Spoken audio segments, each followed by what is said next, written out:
নামার সময় হয় আর একটু দেখানো হবে ইনশাআল্লাহ আজিজ। এখন ধারাবাহিক ভাবে জোহর আযান পর্যন্ত বয়ান চলতে থাকবে। আযানের পরে হযরত নাকি নিজে বলেছেন আযানের পরে স্বল্প সময় হযরত তাকবীর পেশ করবেন। আল্লাহ পাক রব্বুল আলামিন আমাদের সকলকে ধৈর্য সহকারে বয়ান শোনাতে দান করুন। আমিন। আমাদের জওহরের বড় মসজিদের বড় ইমাম সাহেব, আমরা ছাত্র জগন্নাথ ওনার বিজয় নামাজ পড়ছি, আমার যখন কর্মজীবনে আসছি তখন নামাজ পড়ছি।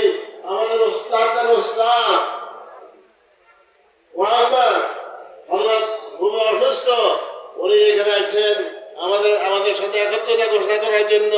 আল্লাহ হযরতকে সুস্থতার নিয়ামত দান করেন, সকলে বলুন আমিন।